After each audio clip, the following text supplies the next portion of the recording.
Mini teacher, Malayalam അധ്യാപിക. മലയാളം പഠിപ്പിക്കുന്നതിനോടൊപ്പം സ്വന്തം ഡ്രസ്സുകൾ സ്വയം തയ്ക്കുന്ന മിടുമിടുക്കി. പ്രകൃതിയെയും സസ്യലതാദികളെയും ഒരുപാട് സ്നേഹിക്കുന്ന അധ്യാപിക. നാവിന്റെ രസമുകുളങ്ങളെ ഹരം കൊള്ളിക്കുന്ന ഭക്ഷ്യവിഭവങ്ങളും കറികളും ഉണ്ടാക്കുന്നതിനോടൊപ്പം കേക്ക് നിർമ്മാണത്തിലുള്ള ടീച്ചറിന്റെ കൈപുണ്യം ഒന്നു വേറെ തന്നെ. മലയാള കവിതകളെ ഏറെ ഇഷ്ടപ്പെടുന്ന ടീച്ചർ കവിതകൾ ആലപിക്കുക മാത്രമല്ല എഴുതുകയും ചെയ്യാറുണ്ട്. ടീച്ചറുടെ അനുഭവങ്ങളും ചിന്തകളും തൂലികയിലൂടെ വിരചിതമാവുകയും അധരത്തിലൂടെ വഴിഞ്ഞൊഴുകുകയും ചെയ്യുന്നത് ദീപ്തിയിൽ സർവ്വസാധാരണമാണ്.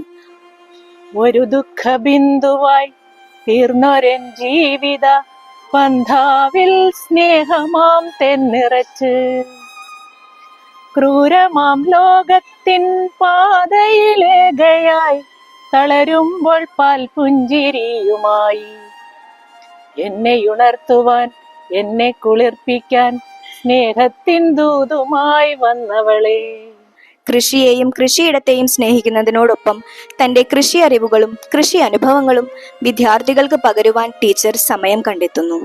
കൃഷിയിടത്തിൽ അനുദിനം വിദ്യാർത്ഥികൾക്കൊപ്പം എത്തിച്ചേരുന്ന മിനി ടീച്ചർ ദീപ്തിയുടെ മണ്ണിൽ നിറസാന്നിധ്യമാണ്.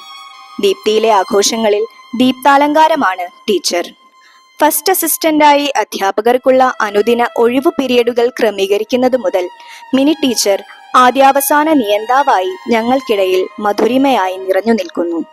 മാവിൻ ചുവട്ടിലും മരങ്ങൾക്കു ചുറ്റും കവിതകളായി കുട്ടികൾക്കിടയിൽ സുഗന്ധവാഹിനിയായി പൊഴിയുന്ന മലയാളത്തിന്റെ മിനി ഇടുത്തൻ തറവാട്ടിലും അമ്മ മഴവില്ലായി വർണ്ണം പകരുന്നു.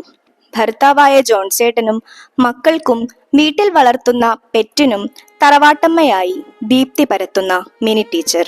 മിനിയെ പറ്റി പറയാന്ന് പറഞ്ഞാൽ എല്ലാവരും നന്നായിട്ട് സ്നേഹിക്കും. അതുപോലെ സ്റ്റുഡൻസ് ആയാലും ഒരു പ്രത്യേക ടൈപ്പ് രീതിയിലാണ് പിള്ളേരും സ്നേഹിക്കുന്നത്. സാധാരണ രീതിയിൽ നമ്മൾ അങ്ങനൊന്നും കാണാറില്ല. അതാണ് മിനി ടീച്ചർ. വീട്ടിലും വിദ്യാലയത്തിലും നാട്ടിലുമെല്ലാം അധ്യാപനത്തിന്റെ പൊൻപ്രഭ പരത്തി സ്നേഹത്തിന്റെ പുഷ്പമാല്യം ഏവർക്കും നൽകുന്ന അമ്മ മലയാളത്തിന് ദീപ്തി കുടുംബത്തിന്റെ നന്ദിയും ആശംസകളും പ്രാർത്ഥനകളും.